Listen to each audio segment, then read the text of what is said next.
إن ربي لسميع الدعاء.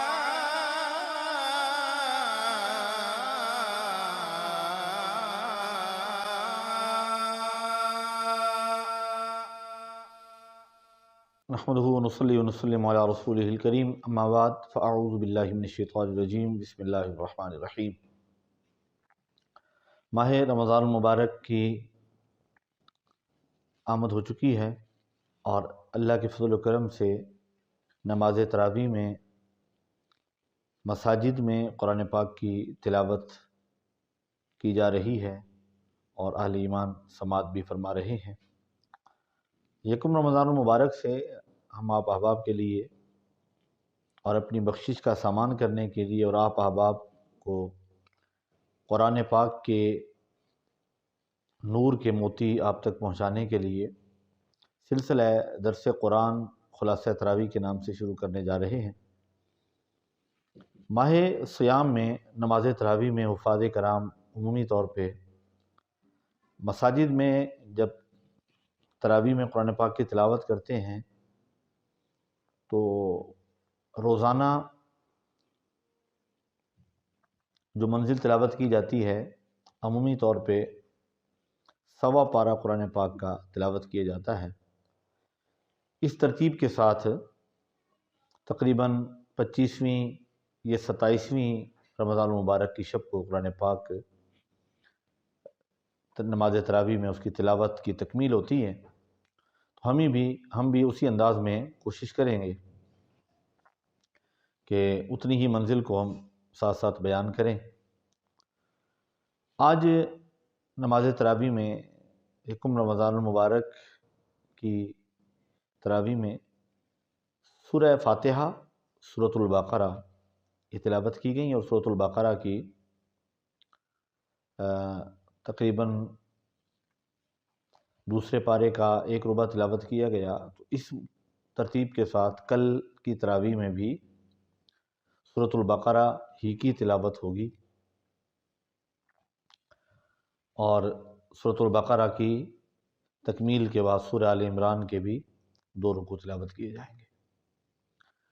سورۃ الفاتحہ کی برکات اور اس کے فہم کے لیے بہت زیادہ وقت درکار ہے۔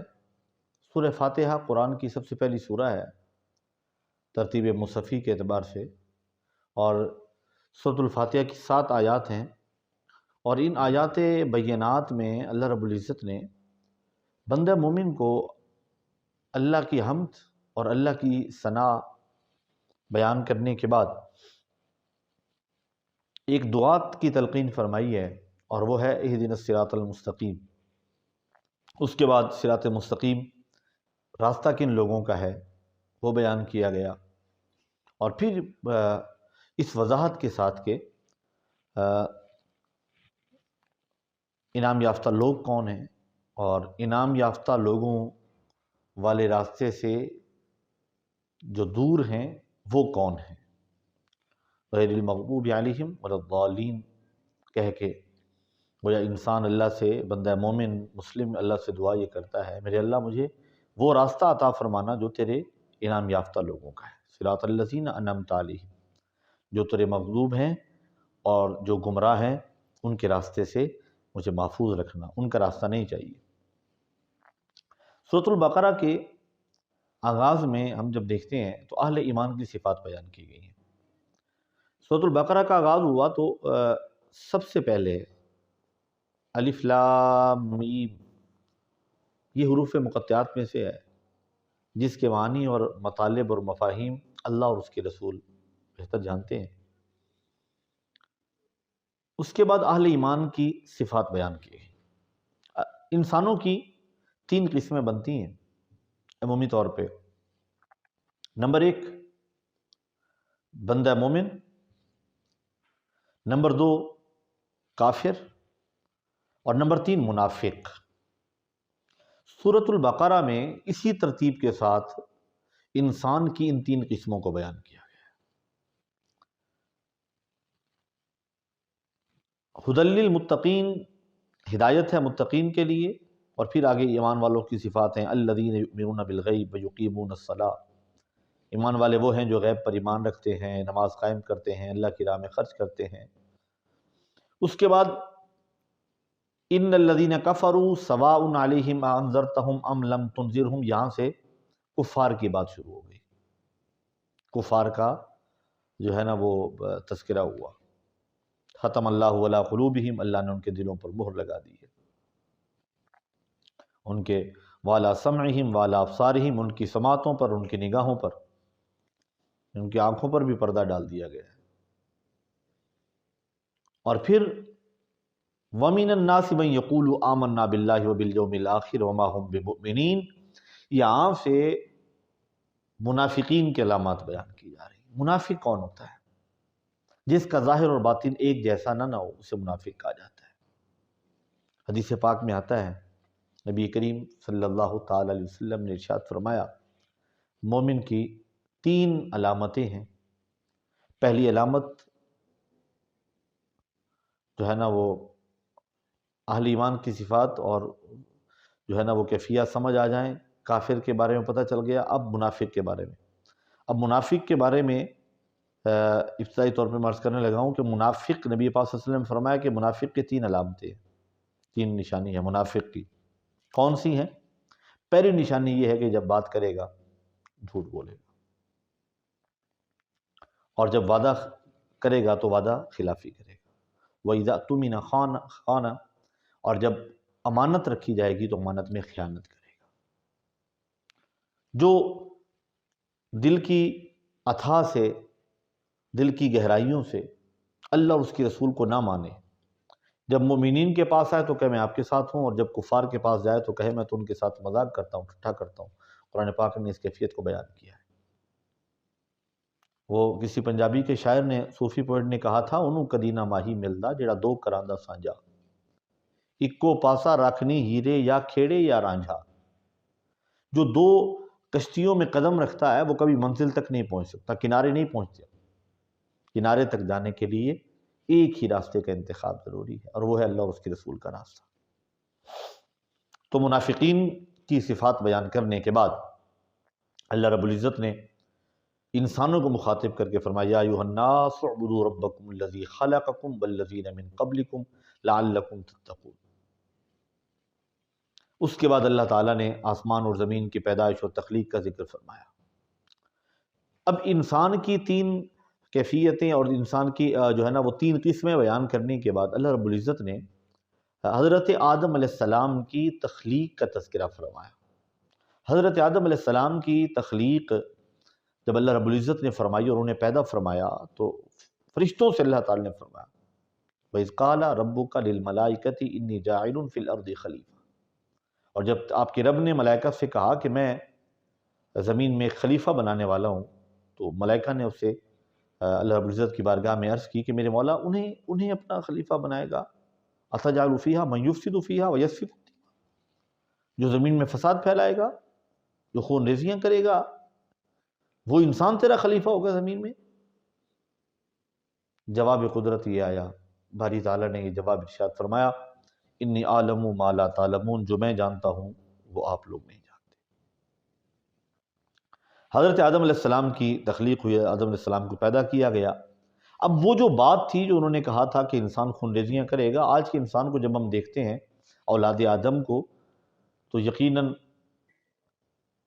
وہ بات ہمیں محسوس ہوتی ہے کہ فرشتوں نے بے جا نہیں کہا تھا، لیکن جو بات غور طلب ہے وہ یہ ہے کہ انسان کی ملائکہ پر برتری کا سبب جو اللہ رب العزت نے بیان کیا ہے وہ علم ہے۔ اب پھر اگر تصوف اور صوفیزم کی زبان میں اور صوفیاء کی زبان میں اگر کہیں گے تو العلم و علمان، علم 2 قسم کا ہے، علم ظاہری بھی ہے اور علم باطنی بھی ہے۔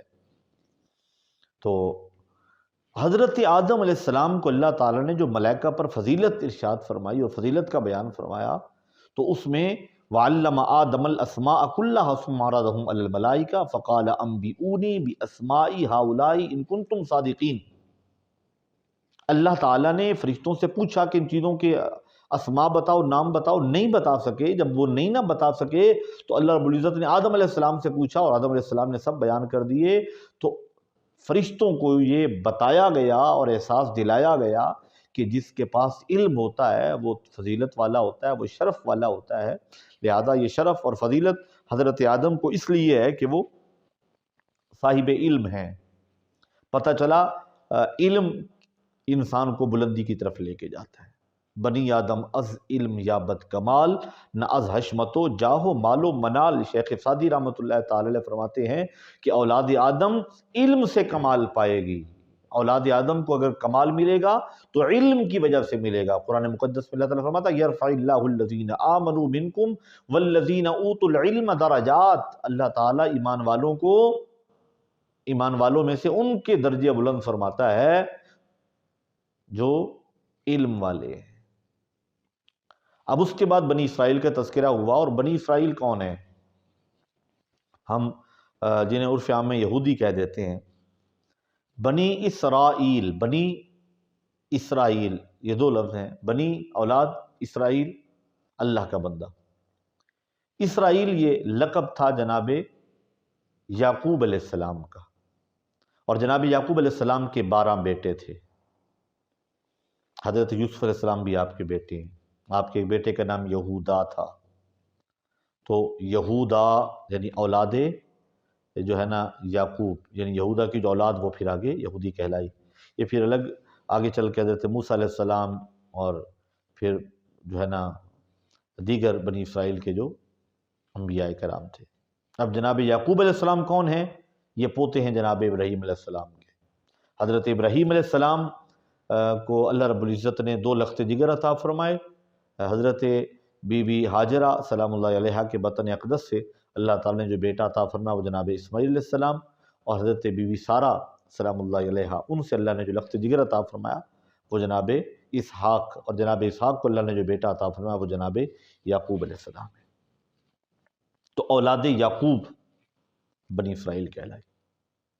اور حضرت اسماعیل علیہ السلام کی اولاد میں نبی آخر الزماں صلی اللہ تعالی علیہ وسلم جلوہ گر ہوئے۔ تو میرے نبی علیہ السلام بنی اسماعیل میں سے ہیں، اس لیے مسلمان یہ کہتے ہیں کہ ہم ملت ابراہیمی پر ہیں، اہل اسلام اہل ایمان ملت ابراہیمی پر۔ اچھا، یہودیوں کی جو نبی کریم صلی اللہ علیہ وسلم کے ساتھ اس دور میں جو دوری کی ایک سب سے بڑی وجہ تھی وہ یہی تھی کہ وہ سمجھتے تھے کہ اب یہ نبوت تو رہنی بنی اسرائیل میں ہے، یہ بنی اسماعیل میں کیوں گئی ہے؟ یہ ایک لمبی ڈیبیٹ ہے۔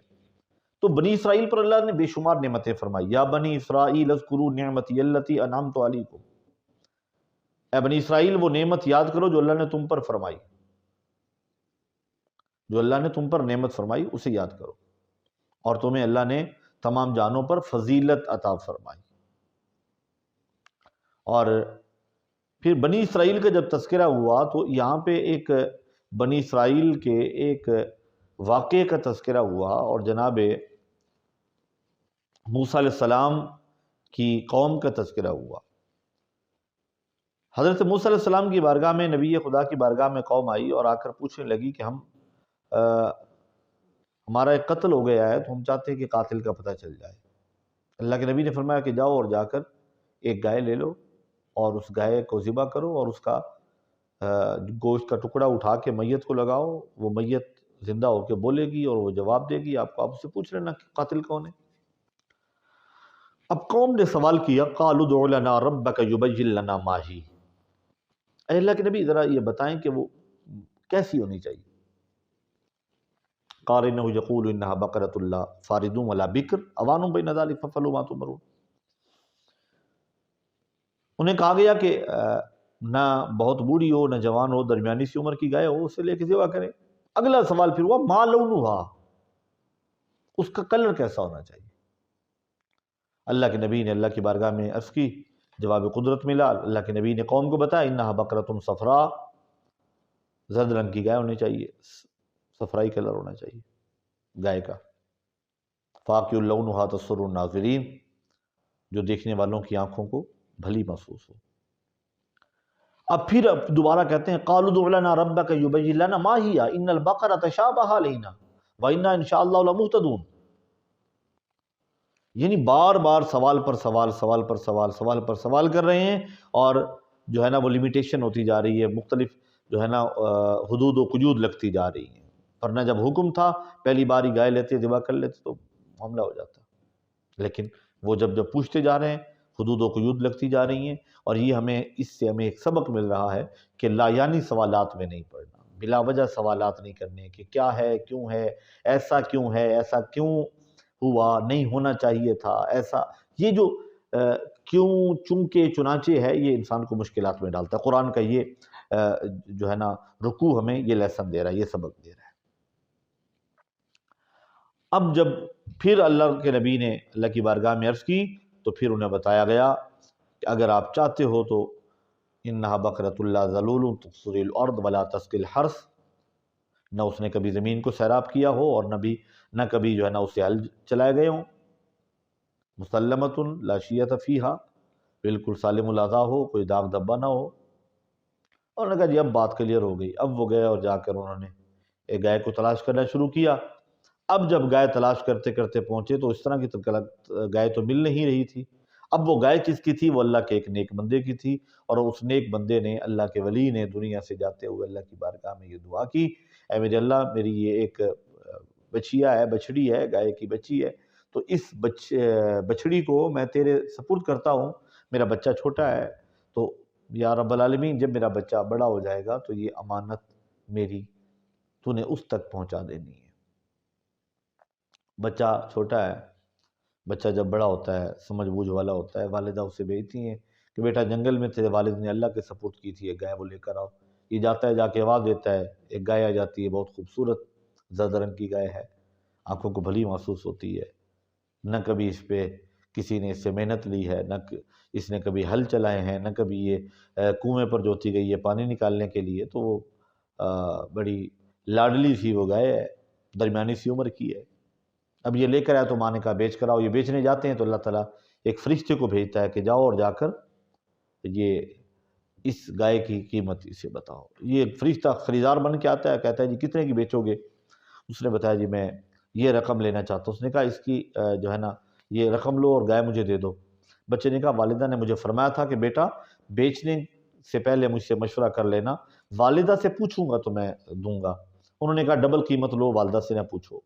المختصر یہ 3 بار خریدار بن کے آتے رہے اور والدہ سے پوچھے بغیر انہوں نے جب سودا نہ کیا تو والدہ نے کہا بیٹا آپ جا کے ان سے پوچھنا ہے کہ اس کی صحیح قیمت بتا دیں کیا ہے. یہ جب گئے تو اس جو انسانی بھیس میں آیا ہوا تھا اللہ کی طرف سے فرشتہ، اس نے یہ کہا کہ آپ نے اسے گھر جا کے باندھ لیں، لوگ آئیں گے اور آپ نے منہ مانگی قیمت لینی ہے. اسے ذبح کریں اور اس کا گوشت وہ لے جائیں اور چمڑے میں آپ کو زر و جواہرات بھر کے دیں، سونا بھر کے دیں. اب وہ لوگ آ گئے، وہ مرنے والا مالدار تھا. برادری نے کہا جی ٹھیک ہے، قاتل کا پتہ چلنا چاہیے تو تلاش کریں. اب وہ آئے اور قیمت ادا کرنے کے لیے راضی ہو گئے. اب 2 طرح سے ہوا. قاتل جو تھا قریبی عزیز تھا اور اس نے اس لیے قتل کیا تھا کہ اس کی جائیداد اور مال و دولت مجھے مل جائے. لیکن ہوتا وہی ہے جو منظور خدا ہوتا ہے.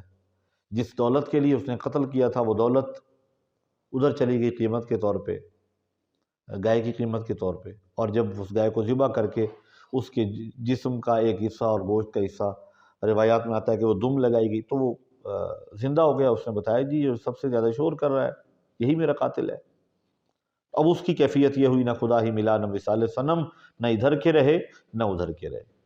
اس میں ہمارے لیے اگر اس کے ان آیات کی ہم جو ہے نا وہ اس پہ غور کریں تو بہت بڑے ہم اس سے لیسن ملتے ہیں اور سبق ملتے ہیں.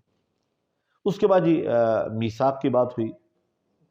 وَإِذْ أَخَذْنَا مِيثَاقَ بَنِي إِسْرَائِيلَ لَا تَعْبُدُونَ إِلَّا اللَّهَ.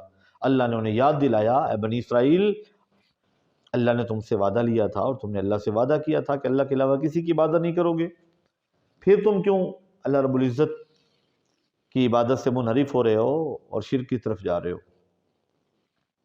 اس کے بعد جی وقالت الیہود لیست النصارى علی شیء وقالت النصارى.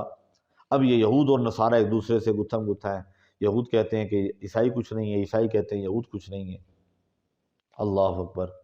ایک دوسرے پر جو ہے وہ ایک دوسرے سے برتری دکھانے کے لیے. تو اور ساتھ ہی وہاں پہ یہ تذکرہ ہوا کہ جب جبریل علیہ السلام نبی پاک صلی اللہ علیہ وسلم کی بارگاہ میں وحی لے کر آتے تھے تو کہا جاتا تھا کہ یہ ہمارا دشمن ہے جبرائیل، ہمارے خلاف خبریں لے کر آتا ہے. رب کائنات نے ارشاد فرمایا اے محبوب ان سے فرما دیجیے من کان عدوا لجبریل فإنہ نزل علی قلبک. یہ جو کہتے ہیں کہ جبریل ہمارا دشمن ہے، ان سے کہہ دیں وہ تو کسی کا دشمن نہیں ہے، وہ تو اللہ کی طرف سے پیغام لے کر آتا ہے، وہ تو پیغام لے کے آنے والا ہے. اچھا پھر آخری ربع میں آخری 2 رکوع جب ہم ان کی تلاوت کرتے ہیں اور کر رہے ہیں تو اس میں اللہ نے حضرت ابراہیم علیہ السلام کی دعا کا تذکرہ فرمایا. حضرت ابراہیم علیہ السلام بیت اللہ کی تعمیر کرتے ہیں، تعمیر بیت اللہ کا بھی ذکر ہے. وَيَرْفَعُ إِبْرَاهِيمُ الْقَوَاعِدَ مِنَ الْبَيْتِ وَإِسْمَاعِيلُ رَبَّنَا تَقَبَّلْ مِنَّا إِنَّكَ أَنْتَ السَّمِيعُ الْعَلِيمُ رَبَّنَا وَاجْعَلْنَا مُسْلِمَيْنِ لَكَ وَمِنْ ذُرِّيَّتِنَا أُمَّةً مُسْلِمَةً لَكَ. بیت اللہ کو وہ تعمیر کر رہے ہیں، باپ بیٹا دونوں مل کر، جناب ابراہیم علیہ السلام اور جناب اسماعیل علیہ السلام. بیت اللہ تعمیر ہوتا ہے تو والد یہ دعا کرتے ہیں ربنا وابعث فیہم رسولا من انفسہم، اے میرے اللہ اب اس بیت اللہ کو میں نے بنا لیا ہے، تیرے گھر کو بنا دیا ہے، اب اسے بسانے والا بھی تو بھیج دے، آباد کرنے والا تو بھیج دے. اور پھر اللہ رب العزت نے حضرت ابراہیم علیہ السلام کی اولاد میں سے نبی آخر الزمان صلی اللہ تعالی علیہ وسلم کو اس کائنات عرضی پر نبی آخر الزمان بنا کے مبعوث فرمایا. اور اس پہلے پارے کے آخری رکوع کو جب ہم پڑھتے ہیں تو صبغۃ اللہ ومن احسن من اللہ صبغہ، اللہ کا رنگ، اور اللہ کا رنگ کتنا خوبصورت ہے، کتنا حسین ہے. اللہ کرے کہ ہم پر بھی اس کا رنگ چڑھ جائے، اس کی محبتوں کا رنگ چڑھ جائے، اللہ رب العزت اور اس کے رسول کی اطاعت کا رنگ ہم پہ چڑھ جائے. اللہ ہمیں قرآن کا صحیح فہم، قرآن پڑھنے کا ذوق، قرآن پڑھنے کا شوق نصیب فرمائے. اللہ رب العزت ہمیں حضور رحمت کائنات صلی اللہ علیہ وسلم کی سچی غلامی اور اتباع نصیب فرمائے. تو آج ہم ایک پارے کا درس مکمل کر رہے ہیں. انشاءاللہ العزیز کل آپ دوسرے پارے کا دوسرے پارے کا مفہوم اور خلاصہ سماعت فرمائیں گے. اللہ تبارک و تعالی ہمیں قرآن سیکھنے کی اور سمجھنے کی صحیح اور محبت کے ساتھ قرآن سیکھنے کی توفیق عطا فرمائے. تو اب آپ نے کوشش کرنی ہے کہ یہ سلسلہ درس قرآن جو ہے یہ روزانہ آپ نے اسے دیکھنا ہے اور سننا ہے اور اپنے دلوں میں جگہ دینی ہے اور ہمارے لیے بھی دعا فرمانی ہے. اور یہ درویشی رنگ یوٹیوب چینل پہ درویشی رنگ یوٹیوب چینل پہ اور ہمارے سوشل میڈیا دیگر ہینڈلز پہ انشاءاللہ العزیز یہ ہوگا. فیس بک پہ بھی ہوگا. تو آپ جہاں پہ بھی آپ کے لیے آسانی ہے اسے دیکھیں اور اپنے دوست احباب تک، اپنے فیملی کے لوگوں تک یہ قرآن کا پیغام آپ پہنچائیں تاکہ یہ ہماری بخشش کا سامان ہو.